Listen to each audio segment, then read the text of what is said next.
Good morning, it's Tuesday, the 5th of May. This is Europe Today, and I'm Maret Gwyn, coming to you live from Brussels with the news and analysis to start your day. Coming up today, as the US's threats to withdraw troops from Europe raise fresh concerns over transatlantic unity, NATO chief Mark Rutte has said that Europe has heard President Trump and gotten the message. We speak to NATO's military spokesperson, Martin O'Donnell. And the EU and Armenia hold their first ever bilateral summit today after Armenia hosted the 8th summit of the European political community yesterday. Canada's Mark Carney, the first non-European leader to ever attend, said he believes the international order will be rebuilt out of Europe. We'll bring you the details. Also in the headlines this morning, oil prices have surged again as the US and Iran trade fresh threats over the Strait of Hormuz. Meanwhile, the UAE has said it has come under attack from Iran for the first time since the fragile ceasefire took hold last month.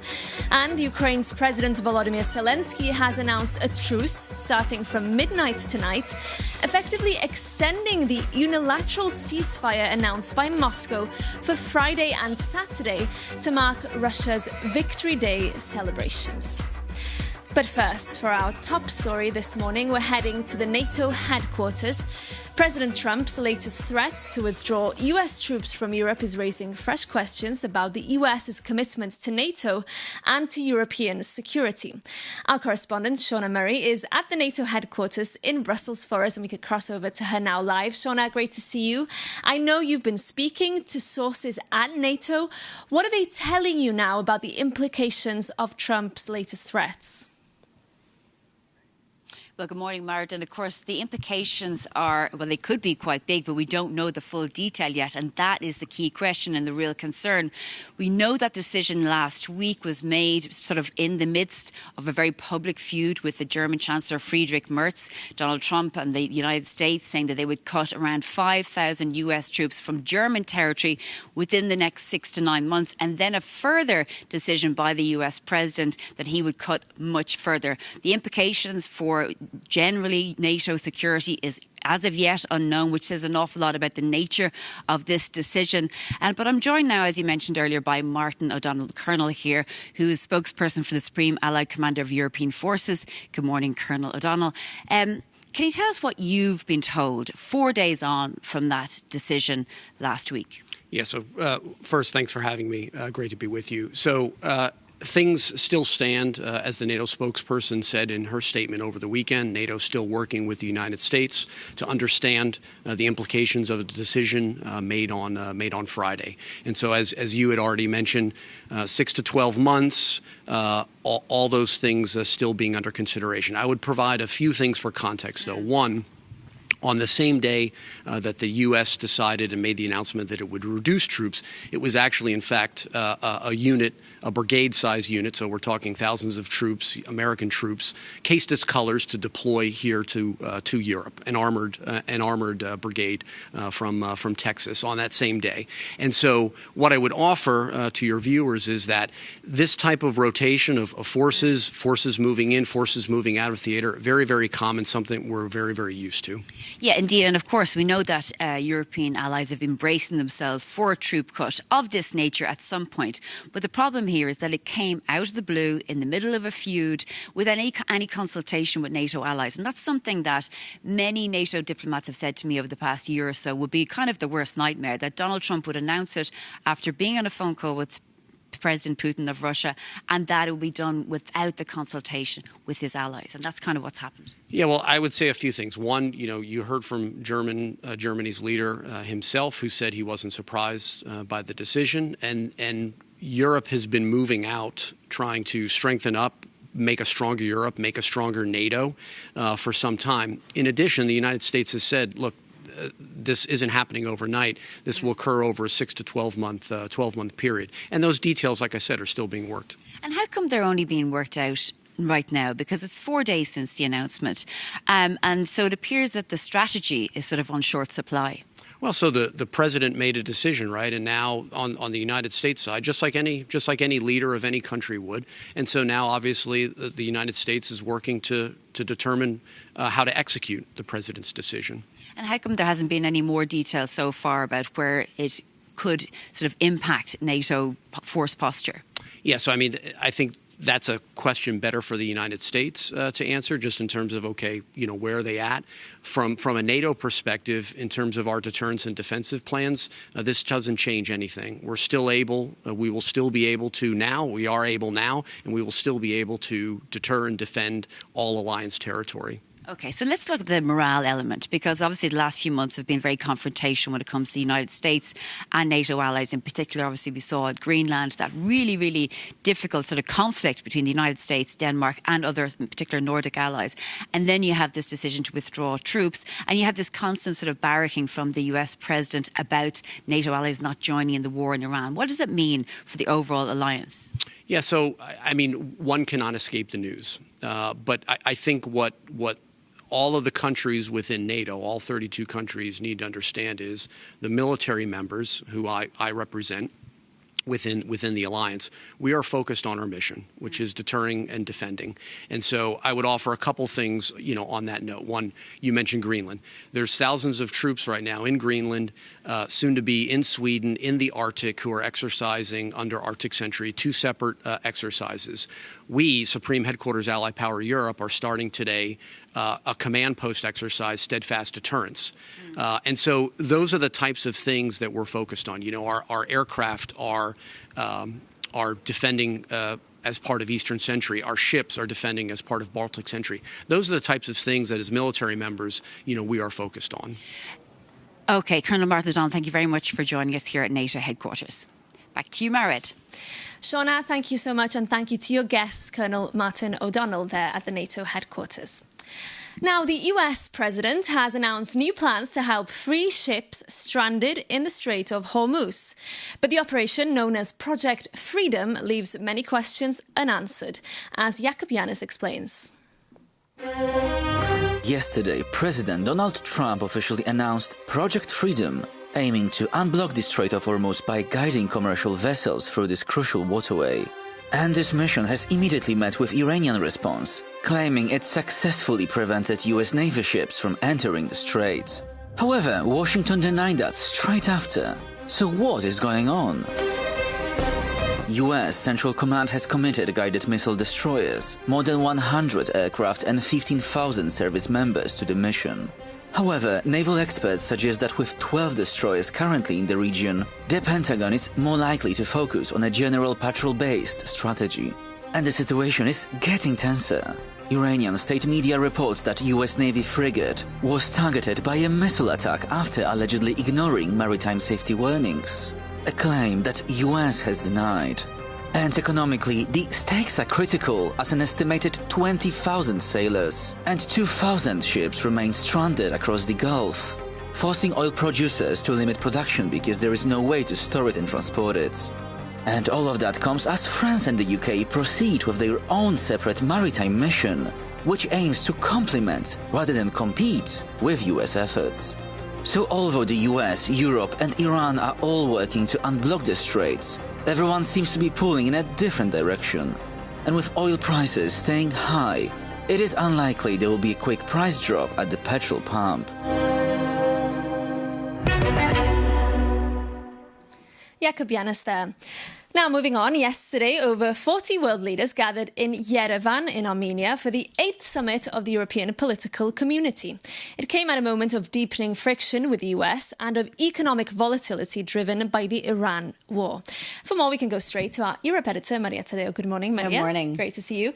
This political community was born about 4 years ago as an informal assembly, but what did it actually achieve yesterday? Well, Merid, the value of the European community really is the amount of countries, the names that it's able to bring around the table. And certainly in this geopolitical context, when you get 48 leaders at the table, that means something. There is a symbolic value to it. I would point out to three specific countries. One, of course, is Armenia, which hosted the EPC. You had a string of European leaders come out and say, ultimately, there's been a quiet revolution in this country that's gone unnoticed. 8 years ago, these are the words of Emmanuel Macron, Armenia would have been considered a Russian satellite, a country deeply connected to Moscow. And yet, nonetheless, today it is hosting this event. So that is for the host. Then, of course, you had Canada, which was, in a way, the star of the show. Of course, there's been now rumblings for months. This is a relationship that makes sense strategically between the EU, and not just the EU, but continental Europe overall, and the Canadians.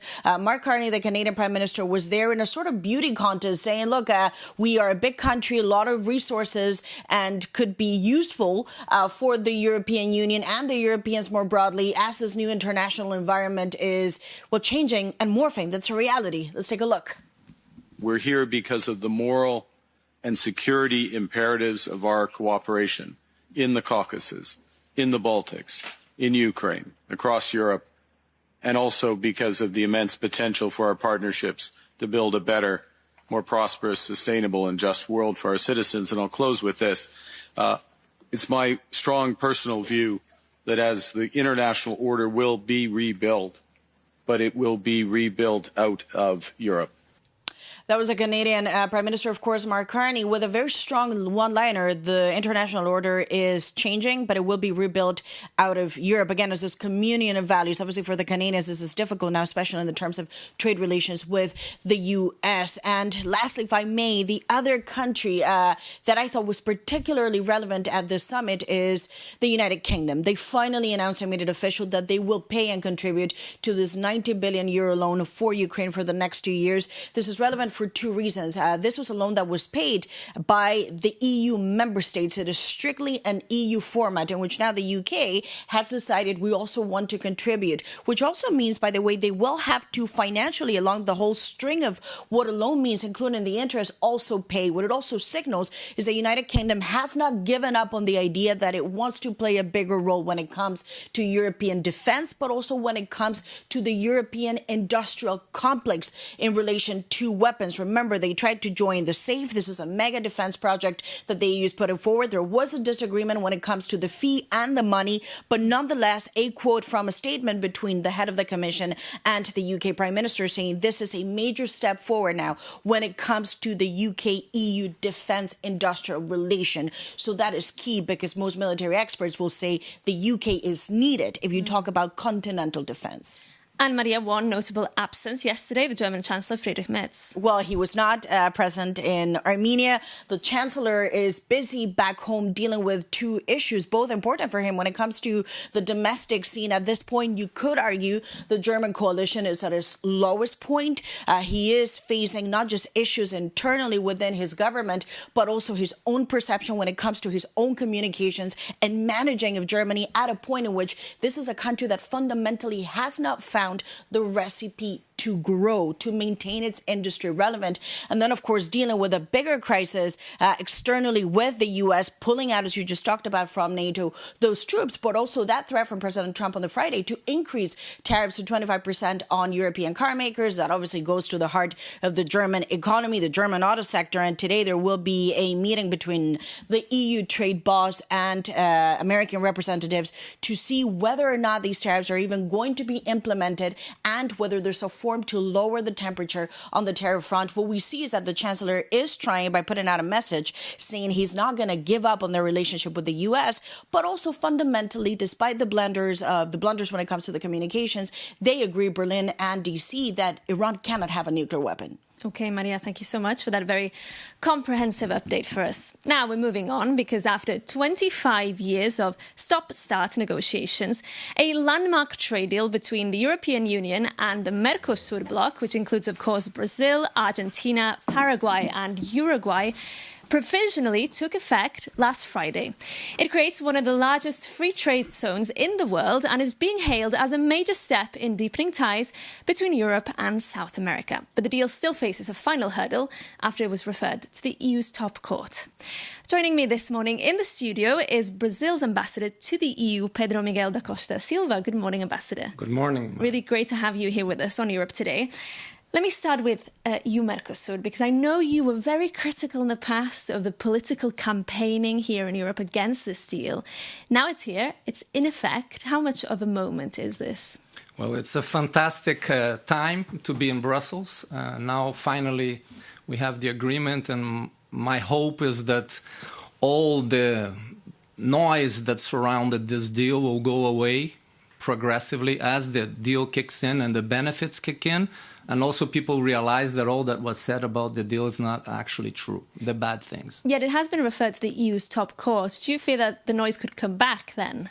Well, we have to respect the internal procedures of the EU, but I am very confident that the court will rule that it's perfectly in line with the legal agreements of the EU, and then it will be up to the Parliament. So there are obviously still concerns amongst farmers, the farming community. And we have heard in recent days concerns that maybe the quotas that apply to products like beef will only benefit these big corporations, big agri-businesses in Brazil. How would you respond to that? Well, I think that the European farmers are going to have a lot of benefits with this agreement. Nobody talks about this, so I think it needs to be recalled. And the other thing is that the participation that we have in this market, both Brazil and the other Mercosur countries, is complementary to EU agriculture. It's coffee, it's soybeans, products that are inputs for European farming and for European industry. So I think there's a lot of disinformation going on. On the issue of the quotas are managed by both sides. Okay. So I think, and the EU has a lot of experience. I see no problem there, and I think people are going to realize they come in progressively. We have quotas on our side, too, because we also have sensitive products in the Mercosur side. So I think people are finding new things to talk about and make noise. Maybe the noise should just quiet down and we could move on with real life and the benefits of the agreement. And Ambassador, I have to ask you about the broader politics behind this and the broader global politics. Yeah. Because some would say that this deal really came as a response to this kind of new world order that President Trump in the White House is trying to impose. Would you say that that's true? I would say that the deal was built on multilateralism, on the idea of cooperation, on the idea of dialogue, of working together. So it's a very strong signal about what the Mercosur countries and Europe stand for. So that would be my Yet response. Multilateralism is in decline. We're living in a very different world. I know that your president, Lula da Silva, was recently in Spain, also visited Germany, but was in attendance at this big conference of left-wing leaders in Spain with Prime Minister Sanchez. Do you see that as this kind of response to Trump, as this hedge against the new world that Trump is trying to impose? I think that for countries like mine, rules are fundamental. We helped building them together with European countries and with the United States, and we're going to stand by them because rules are fundamental to organized international life. So it's not a question of politics; it's a question of the long run. And on that, to close, what you just said there reminded me a little bit of what Mark Carney was saying yesterday when he attended the European political community in Armenia. He said that when the international order is rebuilt, that he believes it will be rebuilt out of Europe. Do you agree? And does that mean that Brazil could look to join such fora and work closely with European nations? I think that if we're going to rebuild something, it has to be rebuilt by everybody. Europe will have an important place at the table, but you'll need to have all other voices speaking. If you want a really functioning and durable new order, it needs to take everybody's views into account. So I think that Europe has a place, but I'm not convinced that it will be built from here. It has to be built from all different places. Okay, Ambassador, thank you so much. It was a pleasure to have you in the studio with us this morning. We hope to see you again. But that's it from us for today. Thank you for choosing to start your day with Europe Today this morning. Remember, we want to hear from you. Send us your feedback by emailing us at europetoday@euronews.com. And we'll see you again at the same time tomorrow.